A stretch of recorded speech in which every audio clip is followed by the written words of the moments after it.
Hello friends, in this video explaining about can you help me distinguish between the different ice hockey shots, like when a player would use each one and which ones are the hardest for netminders to stop. 2026 Winter Olympics Google Doodle celebrates ice hockey 2026 on February 11, and it sparks a big question.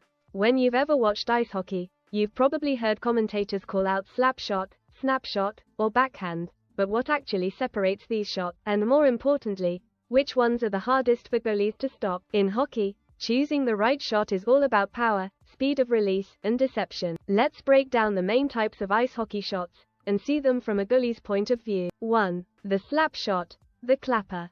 This is the most iconic shot in hockey. How it works: the shooter takes a full wind-up, slamming the stick into the ice just before hitting the puck. The stick flexes like a spring and unloads massive power into the shot. When players use it, mostly by defensemen at the blue line, especially on power plays, when there's time and space to wind up. Goalie's perspective, it's the fastest shot, often over 90 to 100 miles per hour. But the big wind-up gives goalies time to square up and prepare. Powerful? Yes. Surprising? Not usually. 2. The wrist shot, the classic scorer's tool. This is the most common shot in hockey. How it works: the puck stays on the blade the entire time, released with a smooth wrist and forearm snap. When players use it, almost everywhere, especially while skating in stride or shooting through traffic. Goalie's perspective, a quick, low wrist shot is dangerous because it's hard to read. There's no wind-up, so goalies have very little time to track the release point. 3. The snap shot, the goalie's nightmare. This is the modern scorer's favorite. How it works: a hybrid between a slap shot and a wrist shot, with a short backswing and explosive wrist snap. When players use it, off the rush, in tight spaces,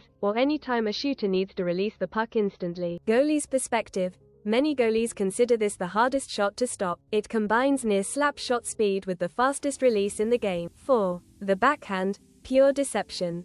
No flashy wind-up, no obvious cues. How it works: the puck is struck with the backside of the blade. When players use it, on breakaways, rebounds, or when forced to shoot from their offside near the crease. Goalie's perspective, this is one of the hardest shots to read. The puck comes off the blade unpredictably, making it difficult to track until it's already moving. So, what's actually hardest to stop? It's not always the hardest shot, it's the smartest one.